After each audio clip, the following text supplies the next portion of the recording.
Welcome back everyone, आप देख रहे हैं एसआर मोटोवर्ल्ड और फिर मैं आया हूं एक नई वीडियो के साथ। और आज की इस वीडियो में आपके लिए लेके आ गया हूं यामाहा YZF R15 का कंप्लीट डिटेल रिव्यू। खैर यामाहा ने इसमें थोड़े बहुत ही चेंजेस करे हैं, यानी कि कॉस्मेटिक चेंजेस ही करे हैं, कुछ मेजर चेंजेस नहीं करे हैं, पर हम इसका डिटेल रिव्यू करेंगे। एज इट इज आपको दिखाएंगे कि क्या गाड़ी में चलाने में कैसी है, डिजाइन कैसा है, सारी चीजों के बारे में आगे बात करें।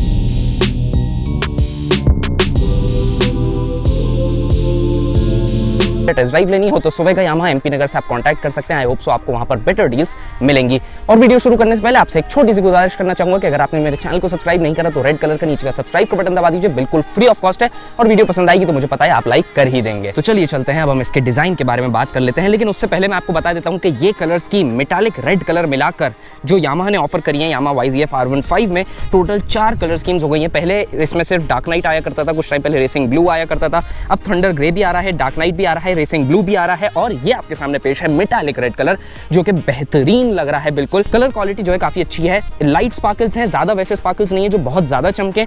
कलर जो है वो ओवरऑल आप मुझे बताना कमेंट सेक्शन में कैसा लग रहा है। मुझे तो पर्सनली इस कलर में ज्यादा अट्रैक्टिव लग रही है और ज्यादा अच्छी रोड प्रेजेंस गाड़ी में आ जाएगी। रोड पे लोग इसको मुड़ के देखेंगे। हेड टर्नर ये पहले भी थी, लेकिन अब इस रेड कलर की वजह से ये एक हेड टर्नर रहेगी, क्योंकि सबको पता है रेड कलर की वेवलेंथ बहुत ज्यादा रहती है। साइंस के स्टूडेंट्स मुझे बताइए कि मैं सही बात कह रहा हूँ या नहीं।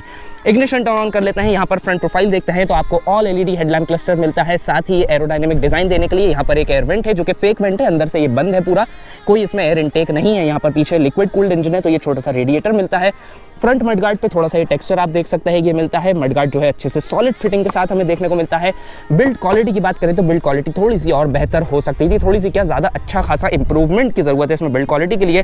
पर बिल्ड क्वालिटी कंपनी ने इसलिए नहीं बढ़ाई होगी, जहां तक मेरा दिल कहता है कि इसमें कंपनी को वेट रिडक्शन करना होगा। 142 kg का इसका कर्व वेट है और कर्व वेट 142 kg का इस सेगमेंट में कम है। और वेट रिडक्शन स्पेशली जो रेसिंग मोटरसाइकिल्स होती हैं कंपनी उसमें करती है, और यामाहा अपनी R सीरीज में R15 को भी रेसिंग मोटरसाइकिल्स में शामिल रखती है।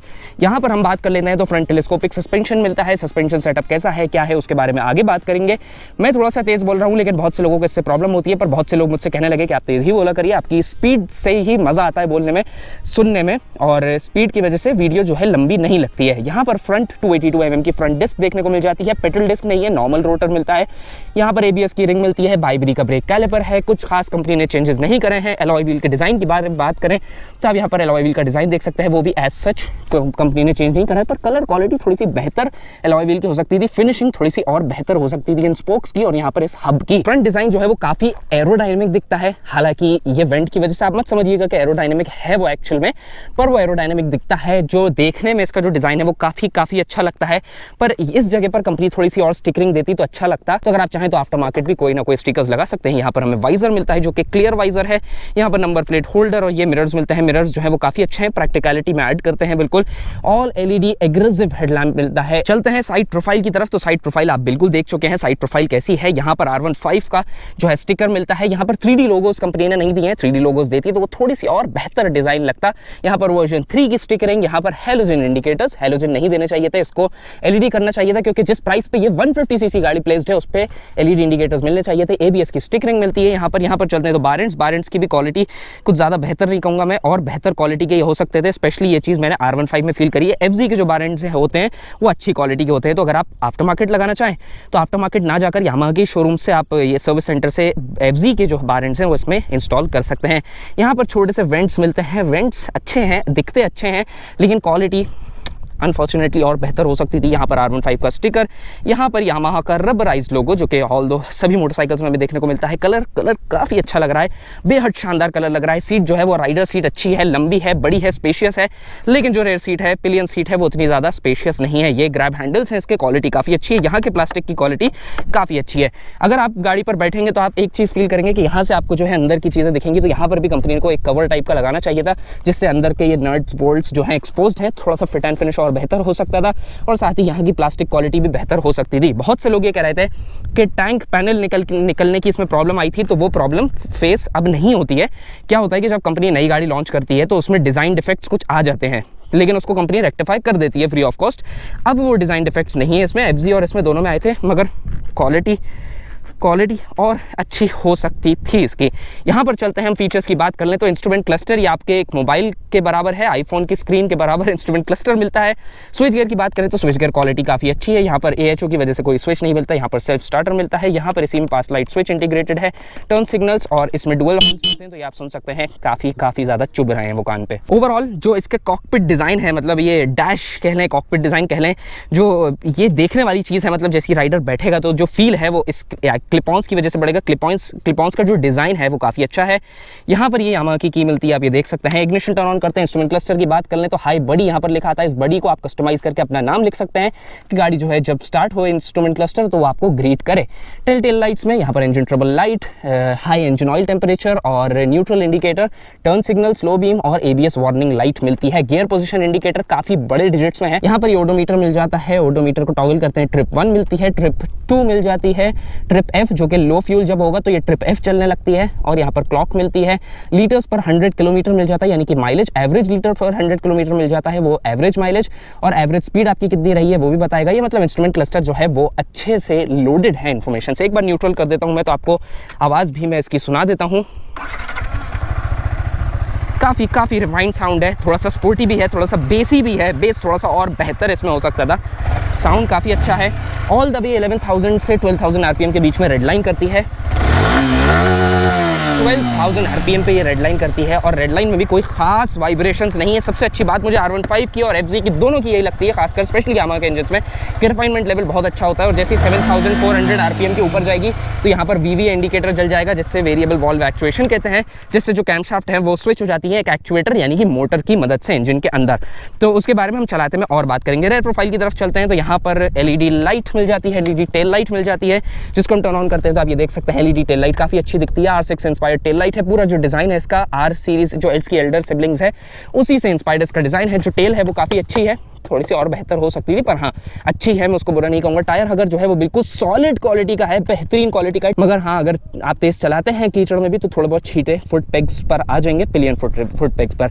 रेड डिस्क 220 mm की मिलती है, डुअल चैनल ABS है, तो यहाँ पर भी आपको ABS की रिंग मिलेगी। एल्यूमिनियम स्विंग आर्म, जी हाँ हार्डवेयर का अच्छा इस्तेमाल कंपनी ने इसमें करा है, एल्यूमिनियम स्विंग आर्म मिलता है। टायर की बात करें तो MRF का हमें टायर्स में देखने को मिल जाता है। रेडियल टायर है, 140/70 का हाई प्रोफाइल टायर इसमें कंपनी ने दिया है। तो ये कलर आप मुझे ज़रूर बताइएगा कि ये कलर आपको कैसा लग रहा है, क्योंकि मुझे तो पर्सनली बहुत अच्छा लग रहा है। मैं ये जानना चाह रहा हूँ कि मेरी चॉइस सही में अच्छी है कलर्स के मामले में या नहीं।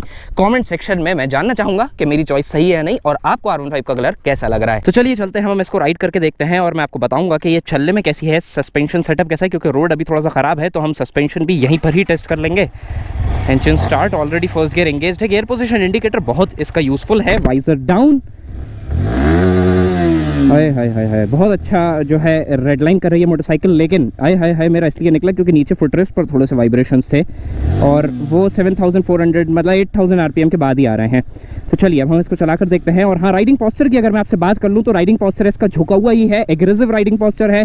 और जैसा कि अगर आप सोचें कि जिक्सर SF के कंपेरिजन में इसको कंपेयर करें तो उसका राइडिंग पॉस्चर जो है वो थोड़ा सा अपराइट है, क्योंकि वो डेली यूज़ के लिए है और ये प्रॉपर रेसिंग मोटरसाइकिल है यामाहा की, है ना। तो इसका राइडिंग पॉस्चर थोड़ा सा झुके हुए साइड पर है, और अगर आप ज़्यादा देर तक राइड करते हैं तो पाम में भी थोड़ा सा जो है स्ट्रेस इससे पड़ता है। अगर आप ग्लव्स पहने हैं तो शायद नहीं पड़ेगा। फुट पेग्स पोजीशन की बात करें तो पीछे की तरफ है फुट पेग्स पोजीशन। और सीट हाइट की बारे में बात कर लेते हैं एक बार। सीट हाइट रोक के मैं आपको बता देता हूं, तो 815 mm की इसकी सीट हाइट है। लेकिन नीचे की तरफ हम देखें तो आप मेरे दोनों पैर आराम से जो है प्लांट हो रहे हैं, बिल्कुल फ्लैट फुट है। और फ्लैट फुट तब नहीं होता है जब पीछे कोई नहीं बैठा रहता। अभी विथ पिलियन हूँ मैं, तो गाड़ी थोड़ी सी दबी हुई है नीचे की तरफ, ग्राउंड क्लियरेंस कम हो गया है, तो इस वजह से मैं पैर नीचे रख पा रहा हूँ। तो अगर आपकी हाइट 5'8", 5'7" के नीचे है तो थोड़ा सा मुश्किल रहेगा आपके लिए इसमें पैर रखना नीचे। सस्पेंशन के बारे में बात कर लेते हैं तो सस्पेंशन सेटअप बहुत अच्छा है इसका। एक रेस मोटरसाइकिल के हिसाब से, इस टाइप की स्पोर्टी मोटरसाइकिल के हिसाब से सस्पेंशन सेटअप अच्छा है इसका। अगर कोई दूर से देखेगा तो उसको ऐसा नहीं लगेगा कि ये सही में इतनी कंफर्टेबल होगी। छोटे पॉट होल्स को और मतलब इनफैक्ट बड़े पॉट होल्स को भी कम स्पीड पर अगर आप कवर करते हैं तो ये सस्पेंशन आप बम्प्स एब्जॉर्ब करने में बिल्कुल फुल हेल्प करेगा आपकी। फ्रंट सस्पेंशन जो है वो थोड़ा सा स्टिफर साइड पर है, जैसे कि अगर आप कहीं हैवी पॉट होल में चले जाते हैं तो ये थोड़ी सी फेयरिंग हिल जाएगी यहाँ से। अब राइडिंग फील फील के बारे में बात करें कि राइडिंग फील कैसा है आखिर गाड़ी का, राइडिंग फील अच्छा है या नहीं, तो सबसे पहली चीज़ जो आपके दिल को खुश करेगी इसमें राइड करते टाइम वो है इसका क्लच इतना लाइट है कि जैसे हम साइकिल के ब्रेक दबाया करते थे बचपन में, उतना लाइट इसका क्लच है। और इसमें असिस्टेंट स्लिपर क्लच दिया है कंपनी ने, तो अगर जैसे आप भगा रहे हैं, अभी मैं 5th गियर पर हूँ, 4th गियर पर हूँ, फर्स्ट सेकंड डाल दूंगा और ज़्यादा स्पीड में भी अगर मैं फर्स्ट भी डाल दूंगा तो ये गाड़ी स्किड नहीं होगी।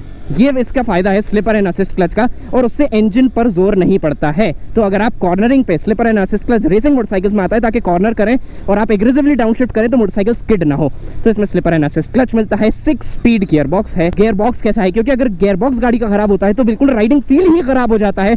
तो गियर बॉक्स की बात कर ले तो गियर बॉक्स जो है वो काफी अच्छा है, स्मूथ गियर बॉक्स है। क्लिक साउंड आपको देगा, जैसे कि आप गियर चेंज करेंगे तो आपको क्लिक साउंड और फीडबैक आ जाएगा कि गियर मोटरसाइकिल का चेंज हो चुका है। क्लच पे मैं इसके फिदा हो चुका हूँ, बेहद शानदार और लाइट क्लच इसका लग रहा है। इंजन के बारे में बात करें तो 155 सीसी का ये लिक्विड कूल्ड इंजन है और इसमें काफी टेक्नोलॉजीज है, बहुत टेक लोडेड इंजन हम कह सकते हैं इसको। 150 सीसी इंजन होने के नाते पूरे कॉम्पिटिटिव सेगमेंट में सबसे टेक लोडेड और एडवांस्ड इंजन यही है मैं कहूँगा। इसमें लिक्विड कूलिंग आपको मिलती है कि अगर आप लॉन्ग राइड करते हैं तो लिक्विड जो है वो कूलेंट इसमें कूल करता रहेगा, तो आपको इशू कुछ नहीं आना। इसमें फैंस लगे हुए हैं, गाड़ी हीट होगी तो फैन हो जाएगा। एक कमी मुझे इसमें लगती है कि इसके इंस्ट्रूमेंट क्लस्टर में इंजन टेम्परेचर भी दिखाना चाहिए था। इंजन टेम्परेचर इसमें होता तो अच्छी बात है। High temperature indicator tail light में है, लेकिन इंजन टेम्परेचर होना ज्यादा जरूरी है। इंजन परफॉर्मेंस के बारे में बात कर ले तो हाँ, 18.6 PS की मैक्स पावर प्रोड्यूस करता है और मैक्स टॉर्क जो है ये प्रोड्यूस करता है 14.1 न्यूटन मीटर्स का, जो कि थोड़ा सा कम है दूसरे सेगमेंट दूसरे कॉम्पिटिटर्स के मुकाबले। लेकिन अगर हम इसको स्ट्रेच करके देखते हैं, पुल करते हैं तो काफ़ी अच्छे से पुल हो रही है मोटरसाइकिल, और जैसे क्लच छोड़ते हैं एक वो फील आता है, हेवी मोटरसाइकिल का फील आता है कि हाँ क्लच छूटा है। परफॉर्मेंस की बात करें तो लो आरपीएम्स पर इतना उसका इस गाड़ी का इतना परफॉर्मेंस नहीं है कि आपको लोअर आरपीएम्स पे आपको इसको ज़्यादा रेव करके रखना पड़ेगा, क्योंकि जो इसकी मैक्स पावर है वो 10,000 आरपीएम पर प्रोड्यूस होती है और पीक टॉर्क भी इसका हायर आरपीएम्स पर ही प्रोड्यूस होता है। तो अगर जैसे आपको इसको भगाना है तो लोअर आरपीएम्स पर ये उतनी फन टू राइड नहीं है जितनी कि MT-15 है, क्योंकि MT-15 में कंपनी ने लोअर एंड परफॉर्मेंस गाड़ी का बहुत अच्छा करके रखा है, एक्सेलरेशन अच्छा करके रखा है। R15 में एक्सेलरेशन थोड़ा सा कम है, लेकिन लॉन्ग टॉप एंड पर ये गाड़ी जो है बहुत एक्सेल करती है, बहुत अच्छे से परफॉर्म करती है। हाईवे पर एक चीज इसमें अच्छी है कि विंड ब्लास्ट नहीं आएगी, क्योंकि यहाँ पर वाइजर लगा हुआ है और वाइजर से विंड ब्लास्ट लगेगी, बच जाएंगे आप विंड ब्लास्ट से। माइलेज की बात कर लें कि सिटी में अगर आप इस गाड़ी को चलाते हैं तो ये कितना माइलेज डिलीवर करेगी आपको, अप्रॉक्स मेरे अंदाजे से आपको मिल जाना चाहिए 45 के आसपास का इसमें माइलेज। एक फीचर और मैं आपको बताना भूल गया, side stand engine cut off. तो साइड स्टैंड अगर इसमें लगा होगा तो इंजन जो है वो स्टार्ट नहीं होगा, और स्टार्ट हो जाएगा तो फर्स्ट गियर जैसे आप एंगेज करेंगे तो इंजन का जो है कट ऑफ हो जाएगा, इंजन बंद हो जाएगा। तो ये काफ़ी अच्छा सेफ्टी फीचर कंपनी ने इसमें दिया है। आप ये पूछेंगे कि इस मॉडल में कंपनी ने क्या चेंजेस करे, तो कोई भी चेंजेस इसमें नहीं करे हैं। वही डुअल चैनल ABS आता है, वही सेम इंजन आता है, चेसी सेम है, डेल्टा बॉक्स फ्रेम मिलता है, सब कुछ सेम है, सिर्फ कलर चेंज करा है। एक नई कलर स्कीम कंपनी ने मार्केट में ऑफर करी है। थोड़ा सा हम इसको भगा कर देख लेते हैं।